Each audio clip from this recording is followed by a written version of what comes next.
gente pode, sim, criar riqueza e, ao mesmo tempo, proteger o meio ambiente. Agora, depende de que riqueza se está falando. Eu vejo essa fala do Lula com muita preocupação, porque é o seguinte, a palavra do presidente tem um peso gigantesco.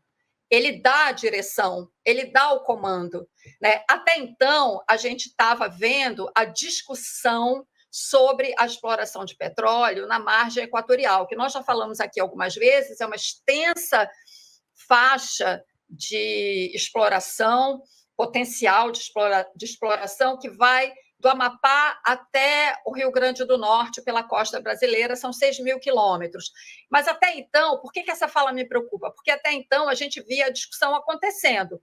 O IBAMA fazendo ponderações, o Ministério do Meio Ambiente fazendo ponderações, né? E o ministro, sobretudo o ministro de Minas e Energia, e agora a nova presidente da Petrobras, mas na época, quando a discussão começou, era principalmente o ministro de Minas e Energia fazendo pressão para que essa exploração aconteça.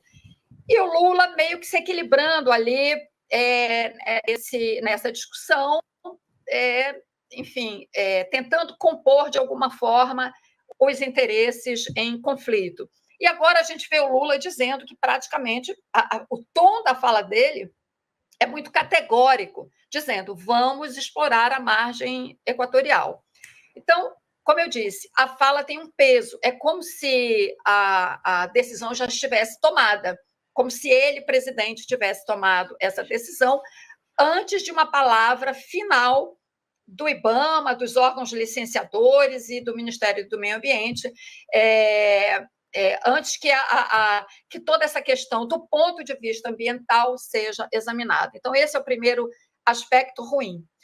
O segundo aspecto que eu vejo ele fala ele mesmo usou a expressão nova forma de investimento. Nova, nesse caso, seria o governo fazer todo o esforço, de fato, para novas formas de investimento e novas formas de desenvolvimento que tendessem combustível fóssil, que é o petróleo.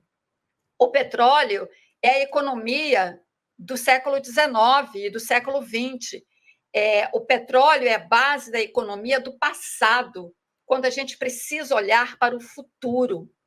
O estadista, e eu acredito que o presidente Lula seja um estadista, o estadista precisa construir as bases do futuro. E essas bases precisam acontecer agora. E as escolhas que o governo fará é que determinarão, né, o futuro do país, o futuro da economia e do desenvolvimento que a gente quer.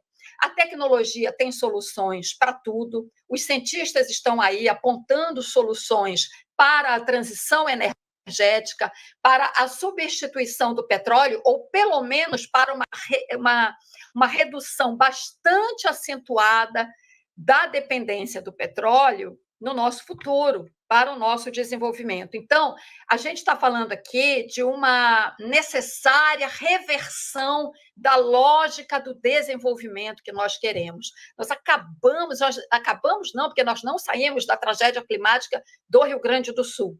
Nós ainda estamos vivendo essa tragédia, né? E, nesse momento, o presidente Lula trazer com essa assertividade a exploração do petróleo na margem equatorial me parece dar uma direção equivocada para o futuro que a gente precisa construir a partir de agora e no momento, sobretudo, em que a gente se prepara para a COP na Amazônia no ano que vem. Até então, as COPs têm sido dominadas, as últimas COPs, inclusive a desse ano, dominadas pelo lobby do petróleo. A COP da Amazônia precisa reverter essa lógica. Eu espero que reverta, ainda temos tempo para isso. Eu não poderia concordar mais com a tua análise, Cris, absolutamente pertinente, como sempre. Aliás, a gente entende, em alguma medida, que existe uma necessidade por desenvolvimento, que a matriz energética ainda é fundamentalmente organizada em cima de combustível fóssil, mas a importância de tudo isso que você salienta hoje em dia transcende aquilo que seria desejável. Já não é uma questão de que seria interessante fazer a transição para um modelo mais limpo e renovável de energia. Não, existe uma questão de caráter emergencial. O planeta vai se tornar inabitável em questão de décadas. A ciência vem dizendo isso há pelo menos 50, 60, 70 anos, e agora a gente vê de secas a inundações que remetem a eventos extremos de toda ordem. Isso até o fim desse século, ao que tudo indica, caso o planeta aqueça acima de 3 graus, deve tornar o planeta inabitável. Daí a importância disso que a Cris Serra está colocando com muita eloquência, que não é mais uma questão de que seria interessante se. Não, existe uma questão muito pontual que a gente tem que fazer isso por uma questão de sobrevivência, e a palavra de um líder como o Lula é absolutamente fundamental no sentido de pavimentar o caminho segundo o qual a gente vai chegar lá, Vivian. Concordo com absolutamente tudo que a Cris colocou.